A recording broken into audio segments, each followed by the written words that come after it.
মহান রবের কাছে শুকরিয়া এবং কৃতজ্ঞতা বাংলাদেশের আপামর সাধারণ জনগণকে যারা অত্যন্ত আস্থা এবং বিশ্বাসের সাথে জাতীয় নাগরিক পার্টি এনসিপির 6 জন সদস্যকে সংসদ সদস্য হিসেবে নির্বাচিত করেছেন। যারা জাতীয় নাগরিক পার্টি এনসিপির অন্যান্য সংসদ সদস্য পদপ্রার্থীদেরকে বিপুল পরিমাণে ভোট দিয়েছেন, যারা জাতীয় নাগরিক পার্টি এনসিপির পক্ষে কথা বলেছেন, এনসিপির শুভাকাঙ্ক্ষী দেশে এবং প্রবাসে আপনারা যারা আছেন, এই বাংলাদেশের জনগণ আপনাদের সকলকে জাতীয় নাগরিক পার্টি এনসিপির পক্ষ থেকে শুভেচ্ছা এবং মোবারকবাদ। আমরা ধন্যবাদ জানাই 11 দলীয় জোটকে, বাংলাদেশ জামাতে ইসলামী, খেলাফত মজলিস, এমএ পার্টি, নিজামে ইসলাম, লেবার পার্টি, জাকপা সহ 11 দলীয় জোটের সকল শহীদদেরকে আমরা ধন্যবাদ জ্ঞাপন করছি। জাতীয় নাগরিক পার্টি এনসিপির সারা দেশের নেতা কর্মীদেরকে যারা খুব অল্প সময়ের ব্যবধানে 1 বছর সময় হতে না হতেই সারা বাংলাদেশে জাতীয় নাগরিক পার্টি এনসিপির শক্তিকে ছড়িয়ে দিয়েছেন। আমি ধন্যবাদ জ্ঞাপন করছি জাতীয় নাগরিক পার্টি এনসিপির কেন্দ্রীয় কমিটির সদস্যবৃন্দকে। আমি ধন্যবাদ জ্ঞাপন করছি জাতীয় নাগরিক পার্টি এনসিপির জাতীয় যুব শক্তি, জাতীয় ছাত্র শক্তি, জাতীয় শ্রমিক শক্তি এবং অন্যান্য অঙ্গ সংগঠন নেতৃবৃন্দকে। ধন্যবাদ জ্ঞাপন করছি জাতীয় নাগরিক পার্টি এনসিপির ঢাকা মহানগর উত্তর এবং ঢাকা মহানগর নেতৃবৃন্দ, সারা ঢাকা মহানগর উত্তর এবং ঢাকা মহানগর দক্ষিণের নেতৃবৃন্দ সহ সারা দেশের যারা নেতা নেতৃবৃন্দ আছেন তাদের সকলকে আমি ধন্যবাদ জ্ঞাপন করছি। জাতীয় নাগরিক পার্টি এনসিপির এই কার্যালয়ে যারা আমাদেরকে সেবা প্রদান করেন, সেই মনির ভাই, ইসমাইল ভাই, আরাফাত এবং আমাদের সকল যারা সারা দেশের আমাদের শুভাকাঙ্ক্ষী আছেন, আপনাদের সকলকে আমি ধন্যবাদ জ্ঞাপন করছি।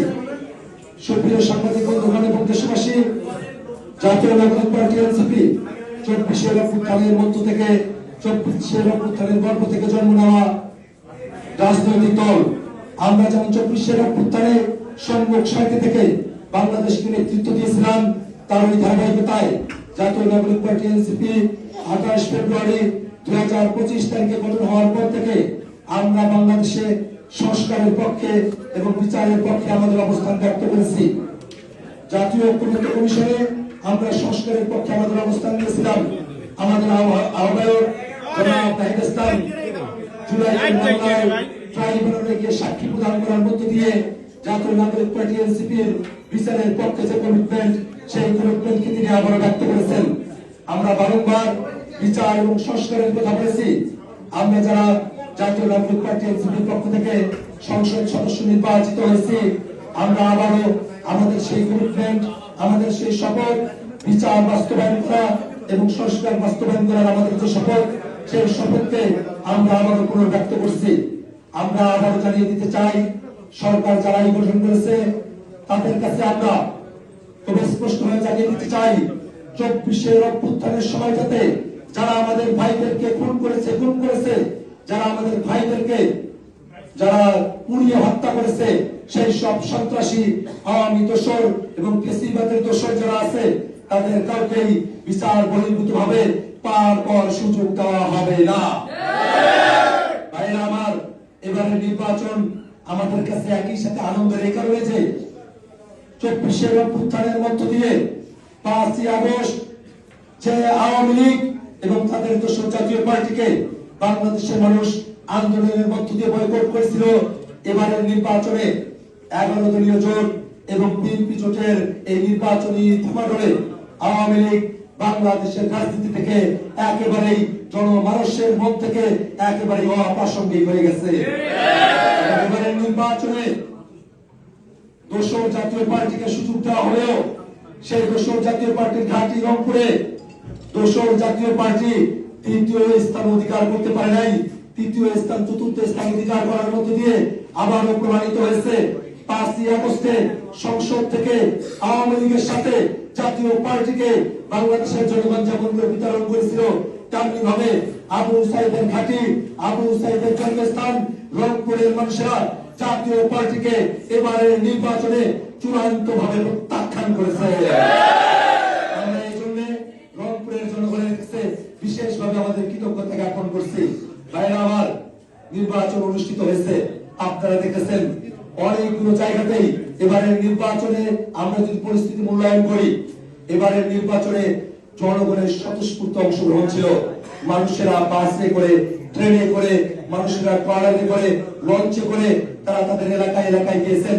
অনেক মানুষেরা নিজেরা বাইসাইকেল, মোটরসাইকেলে করে করে এলাকায় গিয়েছেন। মানুষেরা স্বতঃস্ফূর্ত ভাবে ভোট দেওয়ার জন্য এসেছেন। মানুষের মধ্যে যে উৎসাহ উদ্দীপনা তৈরি হয়েছিল, 14, 18 এবং 24-এর নির্বাচন, পাতানো নির্বাচন, আগের রাতের নির্বাচন, রাতের ভোটের নির্বাচন, যেমন ভাবে পারে কারচুপি নির্বাচন, একদলীয় নির্বাচন, বাংলাদেশকে ধ্বংস করার যে পায়তারা করা হয়েছিল, বাংলাদেশের জনগণ থেকে ভোটাধিকার কেড়ে নেওয়া হয়েছিল। এবারের মানুষেরা এবারের নির্বাচনে তারা ভোটাধিকার প্রয়োগ করতে তারা উৎসাহ উদ্দীপনার সাথে তারা ভোট কেন্দ্রগুলোতে অংশগ্রহণ করেছিলেন, তারা ভোট কেন্দ্রে এসেছিলেন।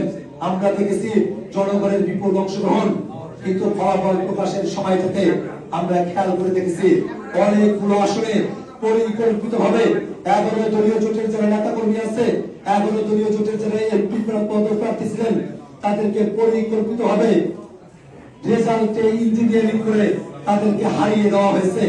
আমরা ফল কারচুপির মধ্য দিয়ে 11 দলীয় জোটের নেতা কর্মী, এনসিপির যারা সংসদ সদস্য প্রার্থী আছেন, যে সব আসনগুলোতে আমরা সেগুলো চিহ্নিত করেছি, আমরা সরকারের কাছে, নির্বাচন কমিশনের কাছে নিমন্ত্রিত ভাবে সে বিষয়গুলো আমরা জানানোর উদ্যোগ গ্রহণ করেছি। আমরা চাইব আমাদের এই বাংলাদেশে কোনোভাবে যেন কেউ ফলাফল চুরি করে জনগণের যে অধিকার, ভোটাধিকার, সেটাকে ক্ষুণ্ণ করার কোন সুযোগ এবারের নির্বাচনেও না পায়। বন্ধুগণ আমার, আমরা খেয়াল করে দেখেছি সারা বাংলাদেশে বিএনপি ক্ষমতায় আসবে এই আভাসটা যখন তারা তৈরি করতে পেরেছে, তখন সারা বাংলাদেশে মানুষের উপরে তারা টর্চার করতে শুরু করেছে। আমরা দেখেছি আমার আসন হারা গেছে, আমার যারা নেতা কর্মী আছে, যা আমাদের নেতা কর্মী, তাদের বাড়ি ঘরগুলো ভেঙে দেওয়া হয়েছে, তাদের মোটরসাইকেল পুড়ে দেওয়া হয়েছে, কত মানুষকে রক্তাক্ত করা হয়েছে, হুমকি দেওয়া হয়েছে, ধর্ষণের হুমকি দেওয়া হয়েছে। জঘন্যতম ব্যাপার হলো আমাদের কাছে খবর পৌঁছেছে নোয়াখালী ভাতিয়ায় আমাদের বোনদেরকে সাপলা পরিমাণ খায় ভোট দেওয়ার কারণে তাদেরকে ধর্ষণ করা হয়েছে, এমন ধরনের খবর আমাদের কাছে এসেছে। অত্যন্ত দুর্ভাগ্যের বিষয়, 18 সালের নির্বাচনে সুবর্ণচরে আওয়ামী লীগের নৌকা মার্কায় ভোট না দেওয়ার কারণে আমাদের একজন বোনকে যখন নৌকা মার্কায় ভোট না দেওয়ার কারণে আমাদের একজন বোনকে ধর্ষণ করা হলো, এই বাংলাদেশের মানুষ 24 অভ্যুত্থানের মধ্যে দিয়ে সেই ধর্ষণের ঘটনার প্রতিবাদ জানিয়েছিল, বিদ্রোহে মানুষ রাজপথে নেমে এসেছিল। এবারও যদি এবং যারা বাংলাদেশের নারীদের থেকে রক্তচক্ষু নির্গমন করছে, যারা বাংলাদেশের মানুষদেরকে জিম্মি করতে চায়, যারা আগের মতো করে আওয়ামী স্টাইলে দেশ পরিচালনা করতে চায়, আমরা তাদেরকে হুঁশিয়ার করে বলতে চাই, জাতীয় নাগরিক পার্টি এনসিপির নেতা কর্মীরা থাকা অবস্থায় বাংলাদেশের জনগণকে সাথে নিয়ে আপনাদের বাংলাদেশকে ফ্যাসিস্ট বানানোর যে পায়তারা, সেটাকে সহ্য করবে না। এই বাংলাদেশকে নিয়ে পৃথিবীর দেশে নানা ধরনের ষড়যন্ত্র চলছে, এখনো পর্যন্ত ষড়যন্ত্র চলছে। সেই সব ষড়যন্ত্রকে অবশ্যই বাংলাদেশের জনগণ আমরা নিজেরাই সেটাকে মোকাবেলা করব। বন্ধুগণ, শপথ গ্রহণের অনুষ্ঠানে ভারতের প্রধানমন্ত্রী নরেন্দ্র মোদীকে রাষ্ট্রীয় প্রটোকলেই দাওয়াত দেওয়া হয়েছে। 2021 সালে ভারতের কসাই খেদ নরেন্দ্র মোদী যখন বাংলাদেশে আসতে চেয়েছিল, আমরা রাজপথ আন্দোলন করেছিলাম। সেই আন্দোলন থেকে আমাদেরকে গ্রেফতার করা হয়েছিল, আমরা জেল কেটেছি, কিন্তু আমাদের বক্তব্য আমরা দিয়েছি। আমরা জানি আমরা কারোর সাথে শত্রুতা চাই না, প্রতিবেশীর সাথে শত্রুতা আমাদের জন্য কামনা নয়, কিন্তু প্রতিবেশীও আমাদের প্রতি দায়িত্বশীল আচরণ করবে, সেটাই আমরা কামনা করি। এই জন্য সরকারে যারা যাবেন এবং যারা এখন সরকার পরিচালনা করছেন এবং ভারতের সরকারের কাছে আমরা বিনীত আহ্বান জানাই, এই বাংলাদেশে যে শেখ হাসিনা হাজার মানুষকে গুম করেছে, আয়না ঘরে রেখেছে, বাংলাদেশের গণতন্ত্রকে ধ্বংস করেছে, বাংলাদেশকে বিক্রি দেওয়ার ফায়দা করেছে, পুলিয়ে মানুষকে মেরেছে, সেই পুলিশ শেখ হাসিনা ভারতে অবস্থান করছে। পুলিশ শেখ হাসিনার সাথে নিয়েই নরেন্দ্র মোদী বাংলাদেশে আসবেন, সেখানে আমরা তার কাছে আশা করি। বন্ধুগণ আমার, আমরা দেশকে নতুন করে করতে চাই। আমাদের এখন নতুন বাংলাদেশের যাত্রা, সেই যাত্রায় জাতীয় নাগরিক পার্টি এনসিপির যারা সদস্যবৃন্দ আছেন, আপনারা সকলে যে অবতারের সাথে 24কে ধারণ করে, 71কে ধারণ করে, 47কে ধারণ করে, আপনারা জীবন করে নতুন বাংলাদেশের জন্য আপনারা কাজ করে যাচ্ছিলেন, আমরা আপনাদের কাছে সামনের বাংলাদেশকে গ্রহণ করার ক্ষেত্রেও একই ধরনের তার থেকে দ্বিগুণ গতিতে আপনাদের ভূমিকা আমরা প্রত্যাশা করি। আপনাদের কাছে যারা তৃণমূলের নেতা কর্মী আছেন, তাদের কাছে আমার কৃতজ্ঞতা শেষ নাই। আমরা জোটের নির্বাচনের কারণে আমরা 30টি আসনে নির্বাচন করেছি, যে আসনগুলোতে আমাদের প্রার্থীরা আপনারা ছিলেন, আপনারা ইলেকশন করতে পারতেন, কিন্তু আপনাদের ব্যক্তিগত যে নির্বাচনের অভিজ্ঞতা, আপনাদের ব্যক্তিগত চাওয়া, সেটাকে জাতীয় স্বার্থে, দেশের স্বার্থে আমরা সেটাকে স্যাক্রিফাইস করে আমরা যোগ্যভাবে নির্বাচন করে সিদ্ধান্ত নিয়েছিলাম। যেসব নেতা কর্মীরা আপনারা নির্বাচনের প্রস্তুতি নিয়েছিলেন, বিভিন্ন আসনগুলোতে যারা নির্বাচনের প্রতিদ্বন্দ্বিতা করতে চেয়েছিলেন, আপনারা যারা নেতা কর্মীরা আপনারা প্রস্তুতি গ্রহণ করেছিলেন, আপনাদের সকলকে আমরা আবারও আমাদের দলের তরফ থেকে, সেন্ট্রাল কমিটির পক্ষ থেকে, যারা নাহিদ ইসলাম আমাদের আহ্বায়ক, তার পক্ষ থেকে আপনাদের কাছে আমরা একই সাথে প্রার্থী, একই সাথে আপনাদের কাছে আমরা কৃতজ্ঞ। আমরা আপনাদেরকে নতুন বাংলাদেশের যাত্রায় পেয়েছি। আমরা গণভোটের জন্য আমরা ক্যাম্পেইন শুরু করেছিলাম, গণভোটের অ্যাম্বাসিডর আমরা দিয়েছিলাম। এবারে নির্বাচনে গণভোটের পক্ষে জনগণের যে স্বতঃস্ফূর্ত সমর্থন, তার মধ্য দিয়ে 24-এর অভ্যুত্থান আর একবার বিজয়ী হয়েছে। এই গণভোটের জন্য যে জুলাই সনদ, সেই জুলাই সনদের 1 ইঞ্চি জায়গাতেও, একটা লাইনকেও যারাই ক্ষমতায় আসুক না কেন, আমরা হেরফের করতে দেব না। নতুন বাংলাদেশ করতে হলে আমাদের একতাবদ্ধ থাকতে হবে। আমরা আরো স্পষ্ট করে বলছি, এই বাংলাদেশে যারা ষড়যন্ত্র করে, তারা বাংলাদেশের যারা সংখ্যায় কম হিন্দু, বৌদ্ধ, খ্রিস্টান, সাঁওতাল, মারমা, চাকমা, তাদের উপরে তারা আক্রমণ করার পরিকল্পনা করে। আওয়ামী লীগের সময় আমরা দেখেছি, আওয়ামী লীগের লোকেরা হিন্দুদের উপরে আক্রমণ করে, সাঁওতালদের উপরে আক্রমণ করে এদেশের সাধারণ জনগণকে তার দায় ভার দিতে চেয়েছিলেন। আমরা স্পষ্ট করে বলতে চাই, বাংলাদেশের হিন্দু, বৌদ্ধ, খ্রিস্টান, সাঁওতাল, মারমা, চাকমা, তাদের নিরাপত্তার দায়িত্ব আমরা যারা আছি আমাদের সকলের কাঁধে।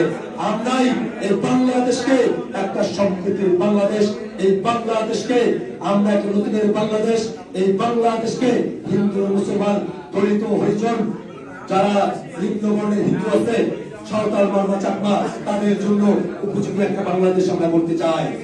বন্ধুগণ, যারা সাংবাদিক বন্ধুগণ আপনারা দায়িত্ব পালন করেছেন, আপনাদের কাছে আমরা কৃতজ্ঞতা জানাই।